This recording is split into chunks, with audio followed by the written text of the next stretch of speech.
Judges chapter 12. Ephraim fights with Jephthah. Then the people of Ephraim mobilized an army and crossed over the Jordan River to Zaphon. They sent this message to Jephthah: "Why didn't you call for us to help you fight against the Ammonites? We are going to burn down your house with you in it." Jephthah replied, "I summoned you at the beginning of the dispute, but you refused to come. You failed to help us in our struggle against Ammon. So when I realized you weren't coming, I risked my life and went to battle without you, and the Lord gave me victory over the Ammonites.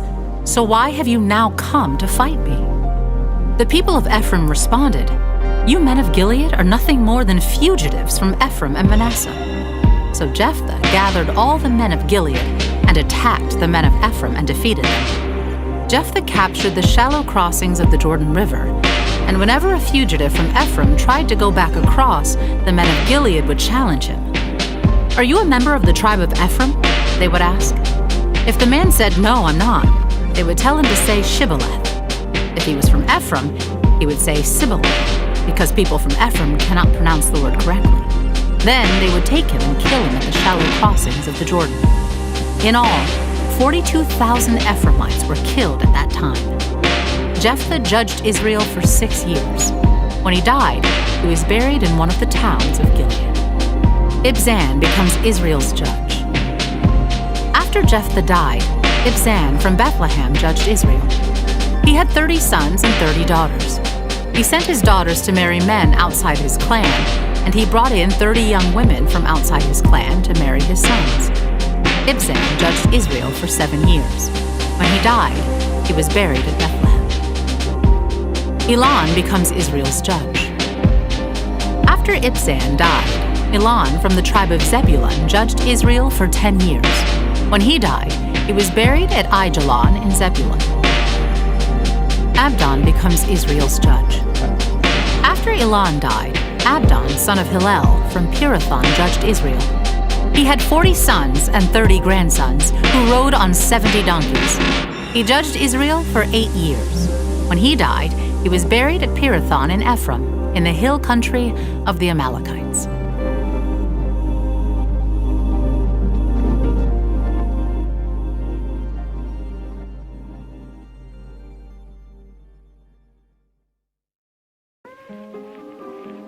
Judges chapter 13.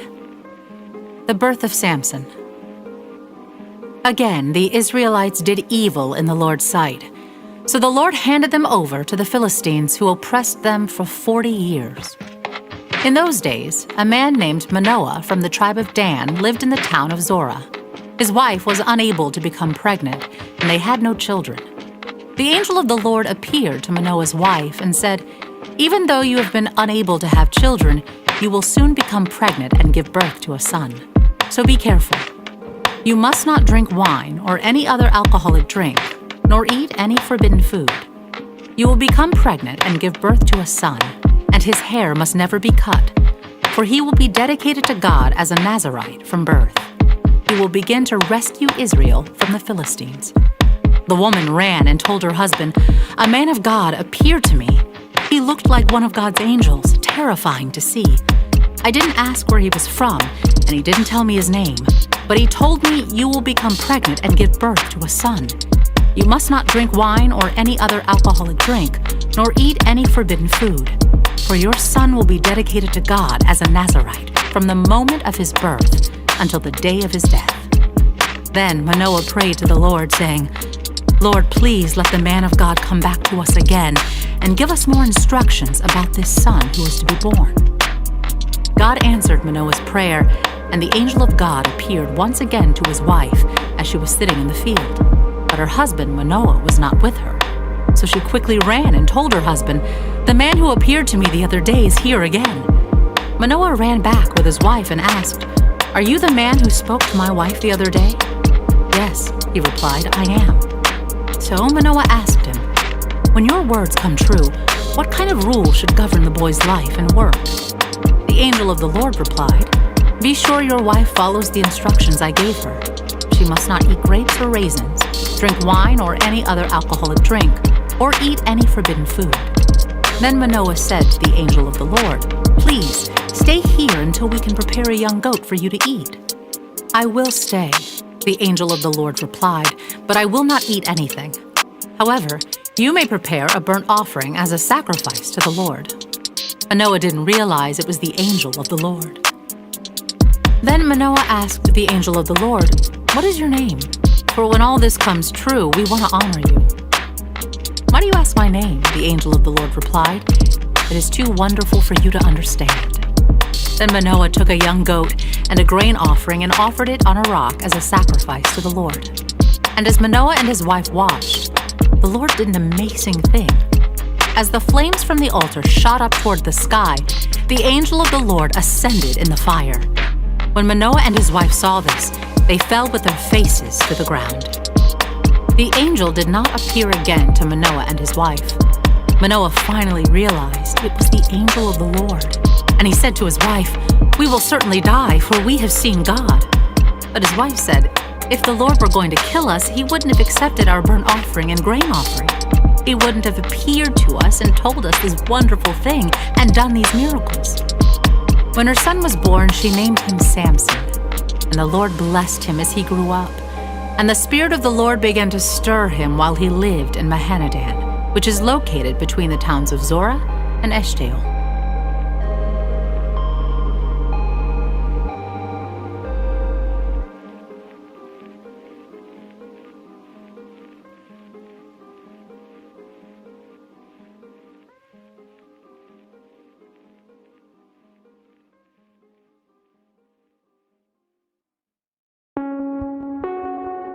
Judges chapter 14. Samson's riddle. One day, when Samson was in Timnah, one of the Philistine women caught his eye. When he returned home, he told his father and mother, "A young Philistine woman in Timnah caught my eye. I want to marry her. Get her for me." His father and mother objected. "Isn't there even one woman in our tribe or among all the Israelites you could marry?" they asked. "Why must you go to the pagan Philistines to find a wife?" But Samson told his father, "Get her for me, she looks good to me." His father and mother didn't realize the Lord was at work in this, creating an opportunity to work against the Philistines who ruled over Israel at that time. As Samson and his parents were going down to Timnah, a young lion suddenly attacked Samson near the vineyards of Timnah. At that moment, the Spirit of the Lord came powerfully upon him, and he ripped the lion's jaws apart with his bare hands. He did it as easily as if it were a young goat. He didn't tell his father or mother about it. When Samson arrived in Timnah, he talked with the woman and was very pleased with her. Later, when he returned to Timnah for the wedding, he turned off the path to look at the carcass of the lion, and he found that a swarm of bees had made some honey in the carcass. He scooped some of the honey into his hands and ate it along the way.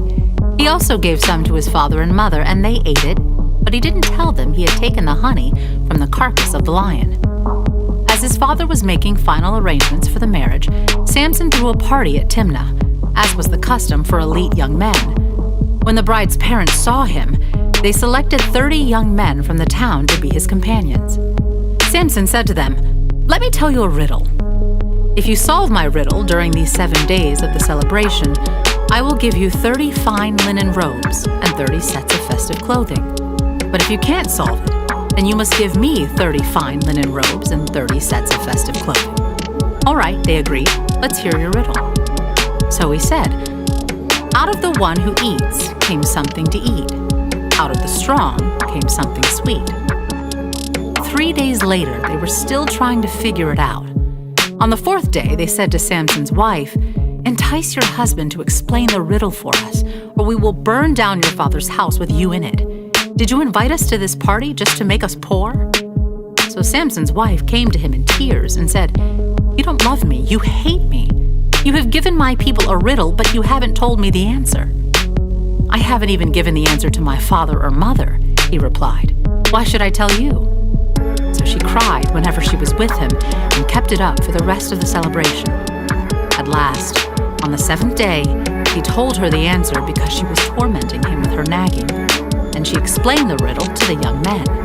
So before sunset of the 7th day, the men of the town came to Samson with their answer. "What is sweeter than honey? What is stronger than a lion?" Samson replied, "You hadn't plowed with my heifer, you wouldn't have solved my riddle." Then the Spirit of the Lord came powerfully upon him.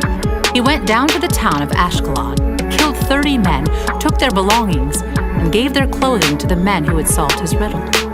But Samson was furious about what had happened, and he went back home to live with his father and mother. So his wife was given in marriage to the man who had been Samson's best man at the wedding.